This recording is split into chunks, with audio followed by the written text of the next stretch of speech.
It's K-Drama Fanatics here and welcome back to my channel.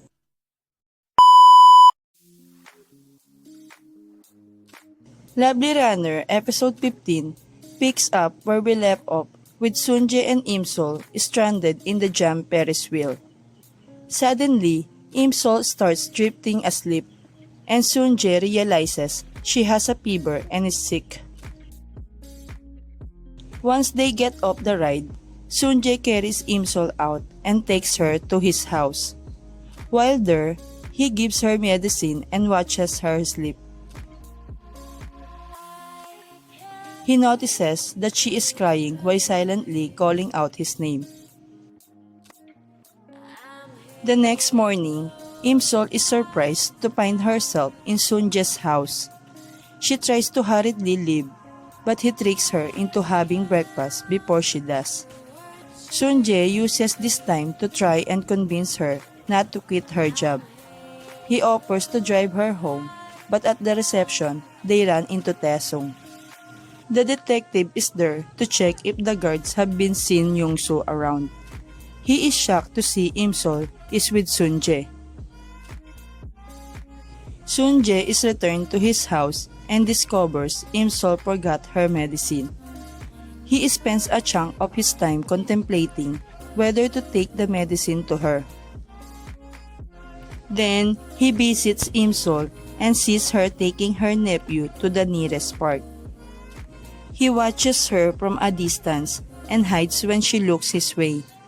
In the end, his phone betrays him when In-Hyuk calls. Im-Sol catches him and he initially denies he was there to see her, but comes clean and gives her the medicine.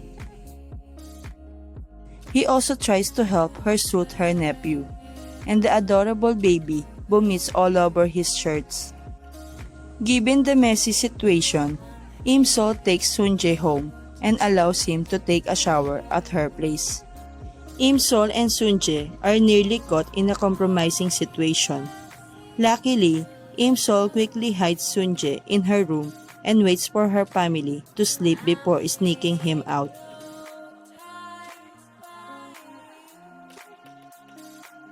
At the meeting, Tae-Sung asks Sun-Jae to relinquish his dashcam footage. The movie star is happy to cooperate with the investigation. However, the topic quickly switches to Im-Sol and Sun-Jae is peeved when Tae-Sung keeps referring to her as my soul. Once again, In-Hyuk is caught in the middle as the jealous men compete against each other. A meeting is set with Sun-Jae and he, showing his forgiving nature, is more than willing to accept Im-Sol's apology and move forward with the project.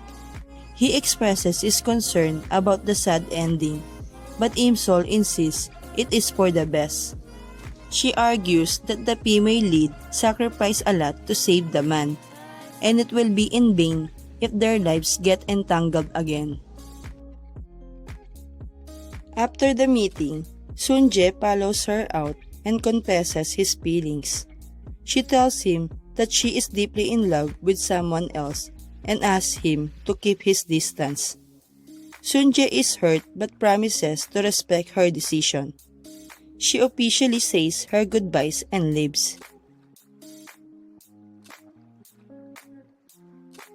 Elsewhere, Tae-Sung and his partner track Young-Soo down. They wait for him to finish his shift, but Young-Soo spots the cops when they ask him to alight the car. He decides to make a run for it and steps on the pedal, leading to an intense car chase.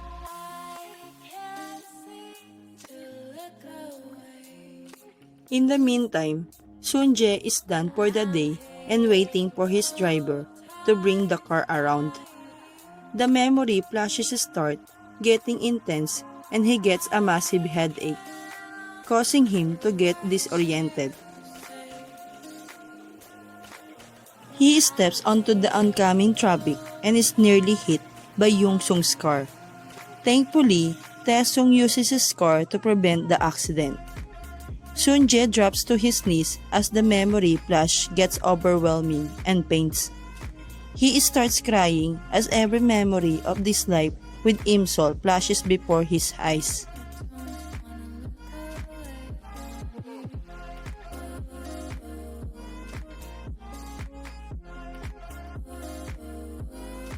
On the other hand, it is like Im-sol telepathically feels Sun-Jae calling out to her. However, she ignores the feeling and walks home. The episode ends with Sun-Jae lying on the ground. Thank you for watching. Don't forget to subscribe, like, and share.